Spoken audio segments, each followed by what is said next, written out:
It's been months since this happened, but it was on my mind today and I can't believe I didn't post it sooner. Back in the winter, I had returned home to New York City and was getting used to the usual long commute on the subway to get to and from work and around the city in general. I hate the subway. That is my overall feeling about the Metropolitan Transportation Authority. I had always called it the bane of my existence because it challenged me in all the areas I am sensitive about.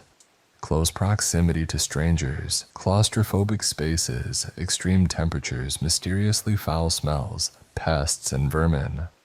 Overall, it is convenient and tolerable on a good day, but I had had my fair share of unfortunate encounters over the years that made me regard the subway as a less than ideal mode of transportation around the city. This one early evening on a Sunday just solidified my thinking. I had just left a breast cancer fundraiser event around 7 o'clock in the evening, and it was only going a few stops over to where my house was on the N train. My little sister and I sat quietly chatting as the train began to move. A medium-build man with a gray pea coat and a beanie made eye contact with me and hurried over. He bent down close to my face, extending his arm for a handshake and said, "Hello there, you are very beautiful. How you doing? What's your name?" I sort of just recoiled back, giving him a confused, "What are you doing in my personal space?" kind of look, shaking my head in clear disinterest to make his acquaintance. All of a sudden, it was like a switch flipped and his previously sweet tone turned to ugly rage. "You piece of trash, you think you're better than everybody. You ain't squat, you ugly filth. Clown ass hoe, get up on out of here, clown ass hoe." He screamed at the top of his lungs and I noticed everyone turning and staring in our direction. "Screw you anyway." He made a waving off gesture while I kinda just sat there staring at him wide-eyed, wondering what he was going to do next. His entire stance was very aggressive. He then stopped screaming and, to my surprise, made a direct pass to try the same exact thing on my sister who was right next to me. "Wow, you're beautiful too, can I shake your hand?" And he reached directly next to me to touch her. The nerve. I extended my arm and said firmly, "Hey, leave my sister alone and back up out of our space." This guy smacked my hand out of the way. Now he had fully pushed my buttons. I stood up and realized I was about eye level with him, so he must have been around 5'9", maybe 5'11" at most. "Don't you ever touch my sister," I said, and I was officially heated. This part is a blur as I don't remember what he said when he pushed me and we began to scuffle, but I landed a very solid uppercut on his jaw. This enraged him and he had me on my back within seconds, kicking me and screaming, "I will kill you." After what felt like an eternity, 2 good people on the subway ran up behind him and grabbed him off of me. I heard one guy say, "Leave her alone, dude, what the hell?" And when I looked up, I saw several horrified passengers staring at us, as we had engaged in a full-on brawl. Adrenaline was pumping through my veins so everything was bright. My vision was pinpoint, and I felt numb. The conductor said something over the speakers about holding the train at the platform, and I stood there shaking as the guys threw him onto the platform and made a barrier between the platform and the door as he attempted to get back in the car, clawing at the air and sputtering curses at me, staring me dead in the eye. The subway doors finally closed, locking him out. He pounded on the doors as though possessed by a demon, screaming so loud you could see every muscle in his neck as he pounded on the glass. His eyes were so bloodshot they almost glowed red, and his voice was so loud it pierced through the entire car. "I will kill you." Then the subway car pulled away from the station. Someone pointed to the ground. He had dropped his cell phone in the altercation. It was unlocked. I found out everything I could about this crazed stranger. His name, his social media handles, saw all his selfies, the fact that he had been trying very hard and was unsuccessful at getting laid. His text messages revealed he was a drug dealer of some sort. I suspected crack cocaine because of the prices, increments, and wording of the texts, which would kind of also explain his violent outburst. I had seen my fair share of crazy in New York City, but it hadn't gotten this up close and personal in years. I was shaken and emotional following the attack. I went to the police station with my aunt and uncle soon after, and I was filing a report when one of the cops at the station said, "If it turns out that you stole this phone from this guy, you're going to be in a lot of trouble."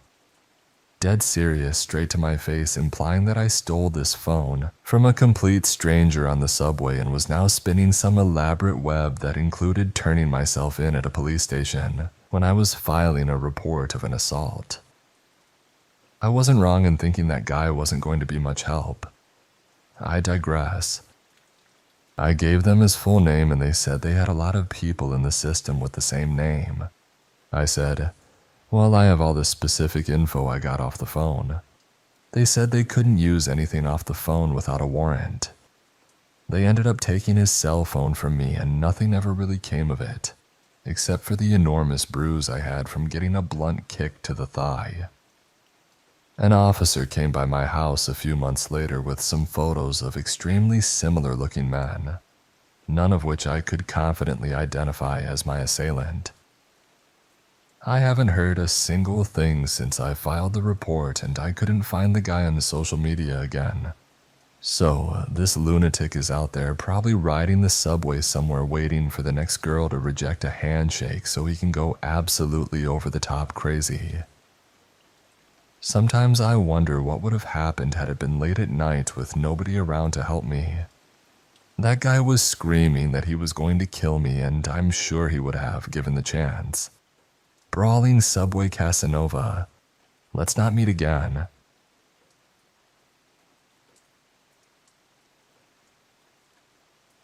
Just 2 weeks ago, I was getting on a Brooklyn-bound N train at 34th Street.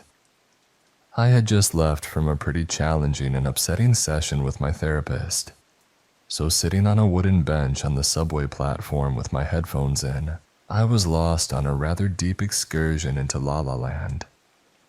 It hardly even registered in my mind when a tremendous, really built, maybe 6'3" guy sat down on the bench next to me. His hood was up and pulled in front of his face, and there was a really weird bulge in the front pocket of his hoodie. As giant as he was, I did not really think much of it when his arm spilled over the little partition between our seats. The first time his fingers brushed my thigh, I figured it was an accident. I usually try to keep a pretty blank and distant expression when I'm out and about, because in the city you never know who is going to try to speak to you if you look welcoming and available. So I just stared into the middle distance and waited for my train. It is best not to show fear, I have found, and plus it was maybe 4:30 in the afternoon, and there were people swarming everywhere on the platform, so I felt pretty safe. He touched me a couple more times, but I continued to assume it was accidental, and just scooted absently to the side of my seat. When the train finally came, it was packed, and I slid into the crowd, elbowing my way past 10 or 15 people with the intention of getting some distance between me and the man. We lurched into motion, and I figured I did not have anything to worry about and had been paranoid after all, when I felt a giant, warm, sweaty hand wrap around mine as I clung to the overhead bar. My breath caught in my throat. How could he be so brazen? There were probably 250 people in this car alone. Everyone could see what was happening. I scooted my hand a few inches and his followed. We played this game for probably 3 stops or so. I did not turn around to look at him, but I could see his reflection in the window, cut off at the shoulders as a function of his height. I could smell the sweet and musty odor of him. And for some reason, that is what really started to terrify me. What really started my heart thumping away in my chest. Up until this point, I had been trying to convince myself it had been a mistake and that nothing bad could possibly happen. But my denial was pretty quickly shattered when I felt him press his whole body up against mine. His hand groped gently at the back of my skirt, and I could feel him pushing through his jeans into my middle back. He was really, really tall. I took a couple big steps and pushed past a few people, took my headphones out, and started asking for help. The seats were full, and I made eye contact with probably 7 or 8 of my fellow travelers. "Someone please help. This guy keeps touching me and I am really scared." 7 or 8 pairs of eyes dropped to the floor in chorus, and suddenly I felt him again as he sidled into me. My breath was hot and stuck in my throat as I realized that the oblong bulge I had noticed in his pocket when he sat down, the one now pressing painfully into the space between my shoulder blades, felt unmistakably like a handgun.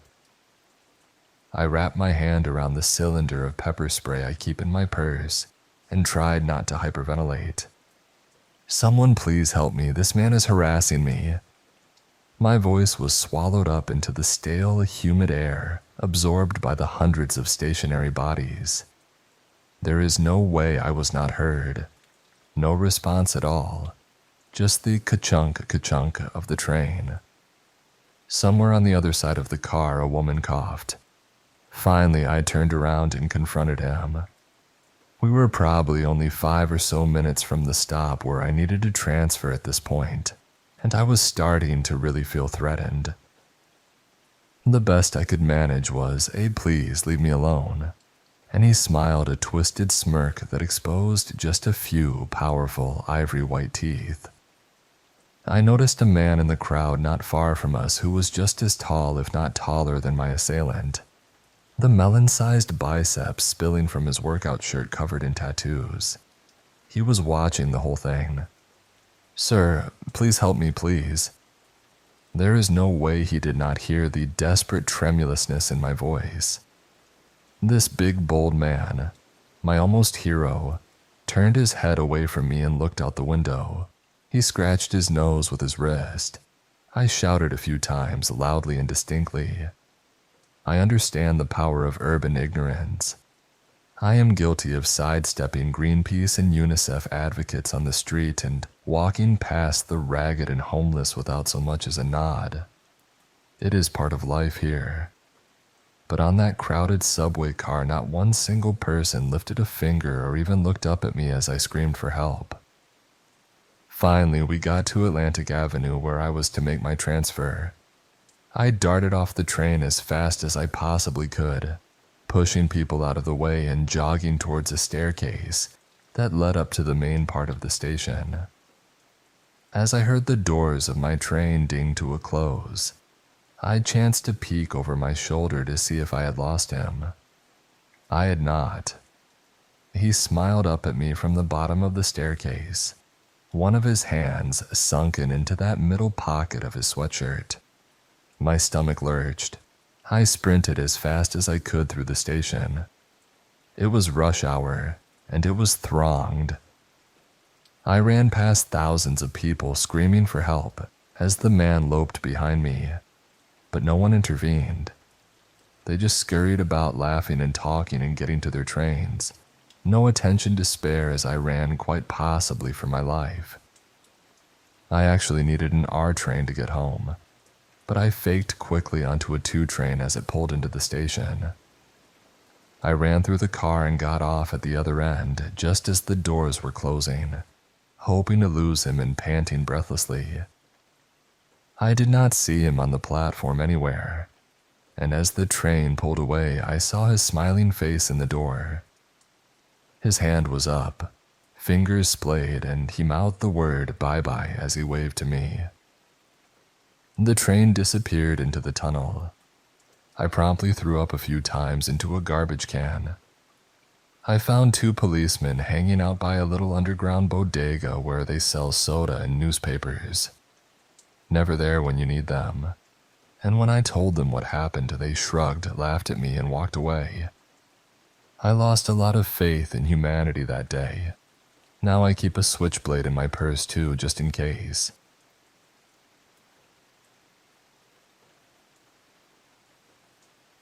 This happened during my time teaching in Japan.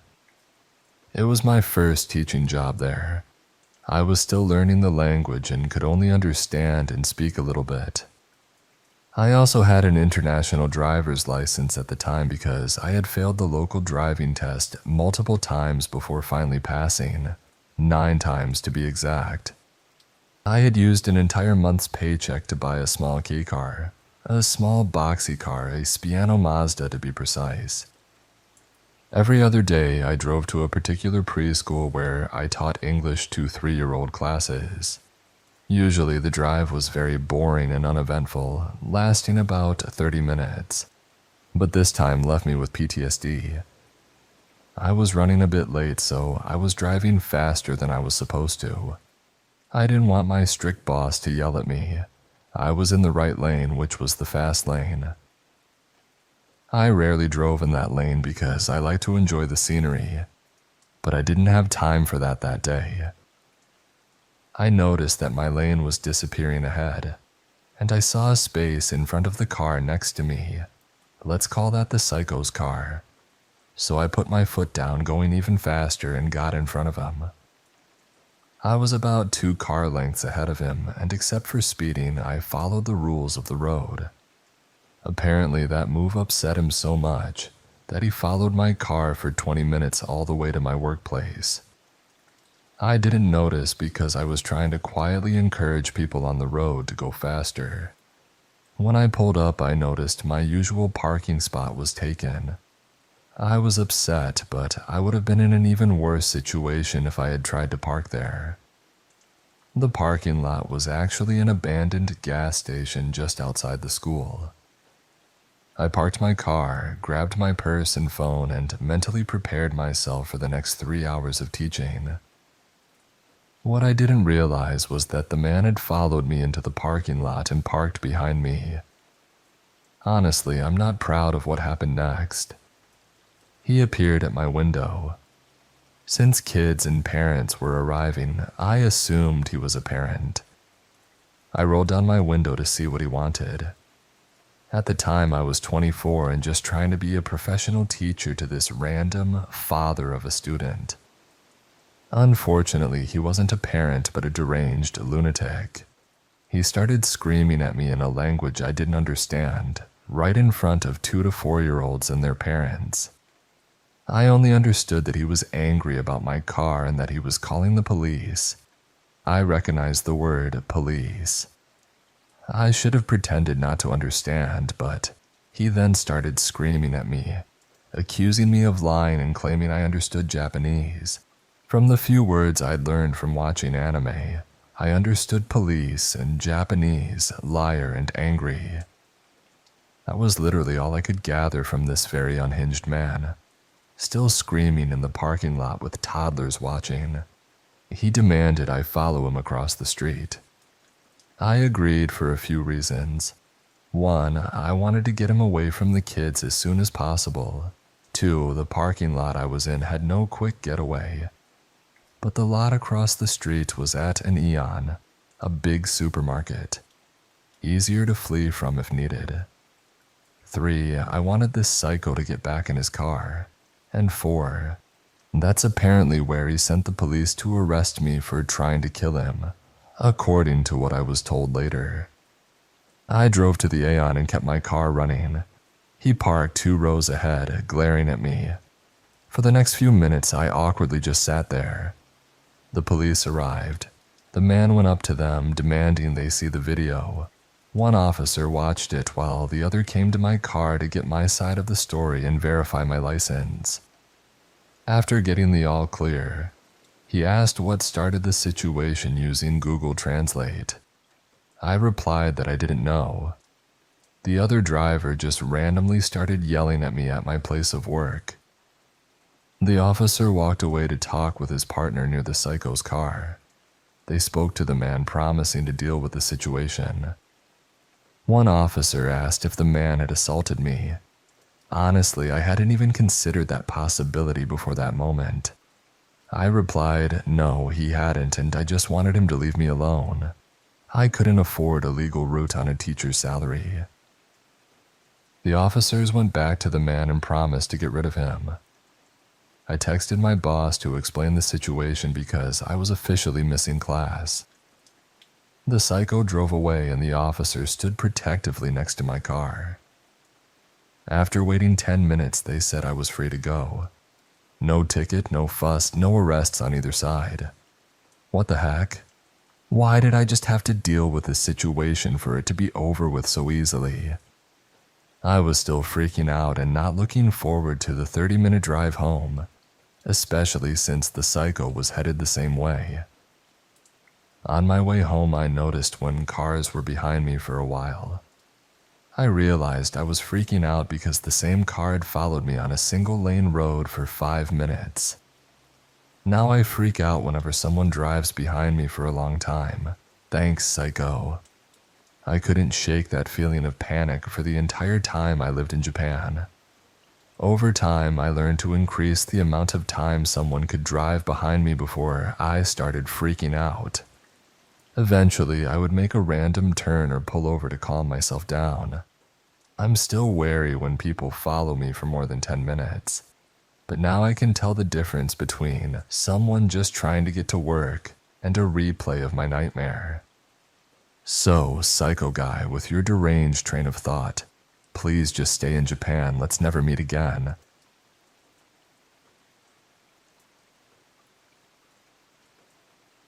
I'm a 25-year-old woman, and this happened about 8 or 9 years ago when I was 16 or 17.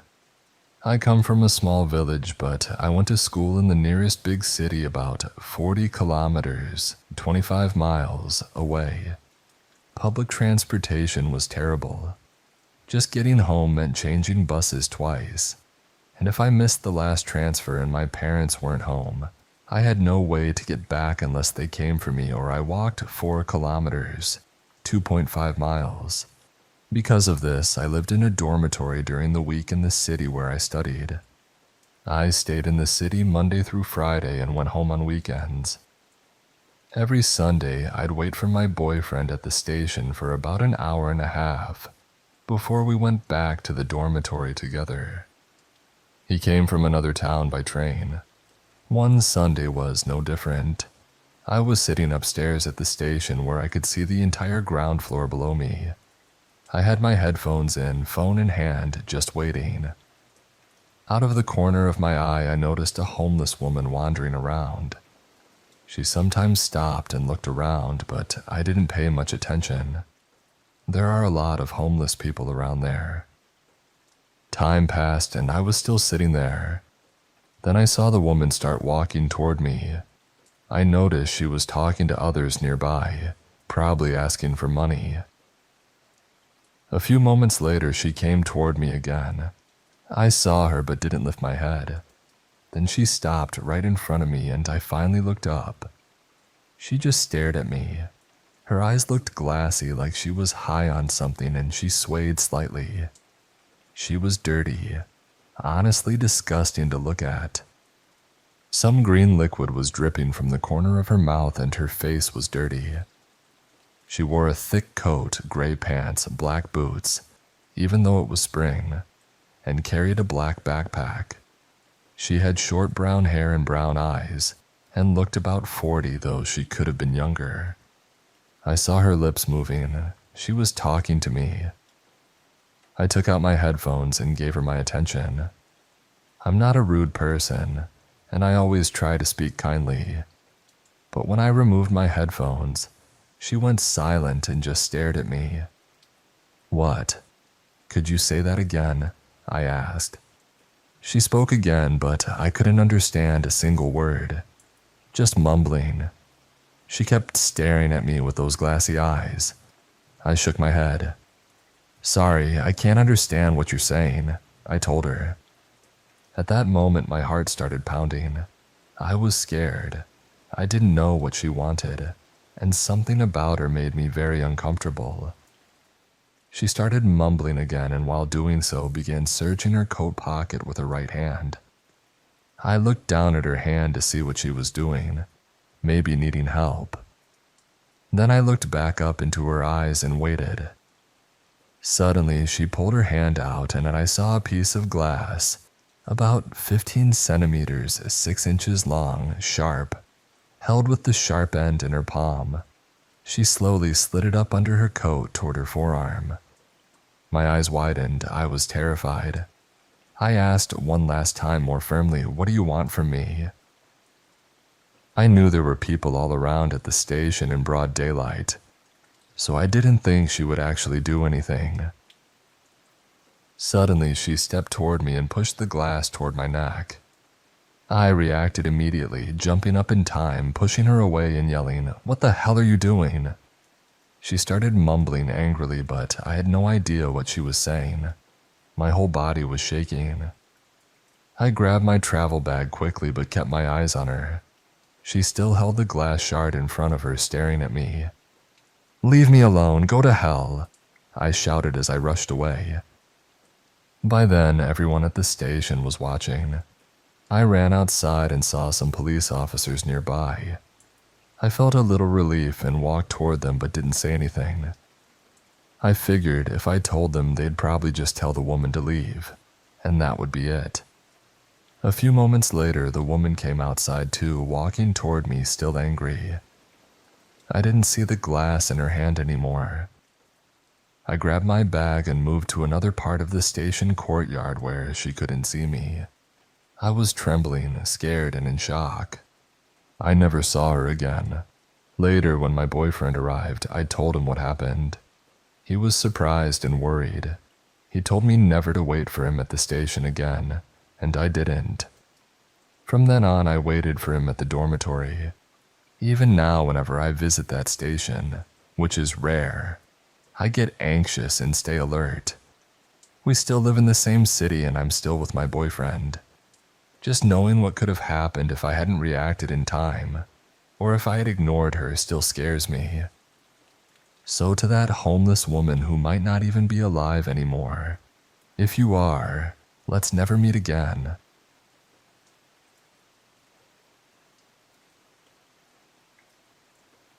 This happened when I was about 13 or 14, back in middle school.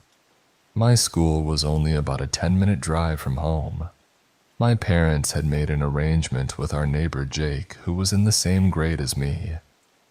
Jake seemed like a normal kid, but our friend groups didn't really overlap, so we barely saw each other at school aside from carpooling.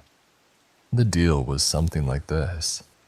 My parents would drop both of us off at school in the morning, and then Jake's mom would pick us up in the afternoon. Jake was usually quiet during the rides, but his mom was very chatty. I didn't mind. She liked to ask about school, and I'd share general stuff, like the spring play or the science fair, but nothing too detailed. We'd usually have about 10 minutes of conversation before we got back to our apartment complex. Then one day, things got weird. That day, Jake was sitting in the back seat and I was in the front. Suddenly, Jake's mom said, "I think you and Jake would make such a cute couple. You should be his girlfriend." I didn't know how to respond. I think I just mumbled, I don't know about that," and stared out the window trying to pretend I hadn't heard her. Why would she even say that? She barely knew me and I hardly knew Jake. The rest of the ride was awkward. I didn't say another word or even look at Jake. I figured he was probably just as uncomfortable as I was. That evening, I told my parents what happened. They kind of shrugged it off. It wasn't as if Jake's mom had done anything physically wrong, they said. But still, my parents told me not to carpool with Jake anymore. My dad's exact words were, "You don't need to be around that." I didn't want to tell anyone at school. It wasn't Jake's fault and I didn't want to embarrass him or cause any trouble.